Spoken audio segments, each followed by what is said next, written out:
Thanks for listening. This is Brian Hurley from Business Performance Improvement. The podcast Lean Six Sigma Bursts are short lessons, comments, Q&A, and insights. If you have a question, send your question through the Anchor app, and we might feature you on a future episode. Or contact me at biz-pi.com. 5S Workplace Organization is another popular Lean tool. Sometimes in process improvement, all we really need to do is organize the workspace a little bit better, and that can lead to immediate improvements. 5S represents 5 steps to organize your living space. The first step is sort. This is where we go in and we remove everything that does not belong in that space. The second step is simplify, where we go in and rearrange the order and the location of items to make it easier to reach, easier to find, and less of a struggle to deal with. For items that you use often, those should be closer to you and easier to reach. And for items that you don't use very often, those should be further away. The third step is sweep, also called shine. This is where we go in and we clean and paint and make everything look nice and clean, so it's easy to spot problems, dirtiness, and when things are out of place. The fourth step is standardize. This is where we go and label, sign color coding, and create some consistencies throughout the whole house. And the last and most difficult step is sustain.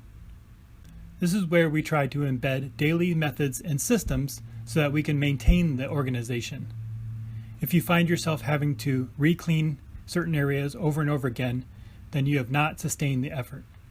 Sometimes people think 5S is simply spring cleaning. While part of that is true when we sort and simplify, we rarely get to the point of shine, standardize, and sustain, and we find ourselves every year or every seasonal change going back and reevaluating what we've done in the past. 5S means we go in and make a major improvement at once, and then we implement processes and systems to maintain it and continuously improve from where we are today. Here are a few photos and pictures of people who have done a great job implementing organization in their homes. As you can see, there's lots of color coding, pictures, labels, a home for everything, neat, organized. It's easy to tell if something's missing, out of place, and everything has a place and it's in its place. When we use something, we know exactly where it needs to be put back. One of the more popular methods is the Marie Kondo KonMari method that is gaining popularity. This is based on her book, The Life-Changing Magic of Tidying Up. Her method is very similar to 5S, but a little different. I've included an article to explain the difference if you are familiar with her method.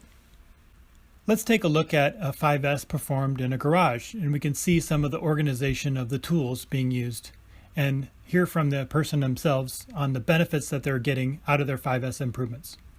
Here's a 5S I helped perform with my mom in her sewing room the last time I went to visit her. As you can see, there was a lot of disorganization. There were a lot of materials laying around, and different projects were in various stages of completion. When I talked to her about what is she looking for and what was the purpose of this room, she conveyed the following. She wanted to have more space. She wanted to feel organized, and right now she was feeling overwhelmed. She found herself wasting time looking for her tools like scissors and rulers. She found that she was buying the wrong amounts or even duplicate patterns of things she already had. She was trying to take on too many different tasks in the room, and it was getting lost and confused. And she had too many projects that were in the middle of completion, what we called earlier as inventory. Because of all this, the projects were taking too long to complete, and ultimately, not all projects were being fully appreciated by the people who were receiving them.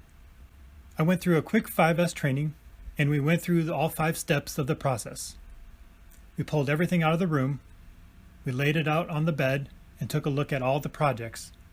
And then we grouped and categorized all the different projects, from materials to projects in process to nearly complete projects. We had to figure out exactly where we were starting with. Next, we started to figure out what is the best layout for the area. Everything was currently up against the wall, but we determined that it doesn't have to be that way. We could set it up to maximize the flow and reduce transportation and movement from one station to another. So we came up with a good design for the new layout. We removed a lot of clutter and excess material that was not needed and donated those to other organizations. We set up different stations for specific tasks, and we took advantage of some existing organization methods, like the rack holding the spool of thread, another rack holding quilts, and containers for projects that are in process. At the end, she had plenty of room, a process she could follow, some rules for managing the projects, and overall, she was pretty happy. Here's an example of a simple 5S summary sheet that shows a before and after picture. This is the type of example we'll be looking for in your certification project. You can see from the pictures how dramatic of the improvement was before and after. Now it's your turn. When you complete your 5S on your process, don't forget to take photos before so that you can compare that to the photos afterwards. This is a common mistake that people make. Feel free to take video instead of taking pictures if that's easier for you. Lean6sigmadefinition.com has a list of glossary items about popular process improvement terms, along with the history of Lean and Six Sigma methods, and key influencers like Dr. Edward Stemming, Henry Ford, Taiichi Ohno, Shigeo Shingo, and many more. You can also learn how to access affordable Lean and Six Sigma training and certification. Visit Lean6sigmadefinition.com.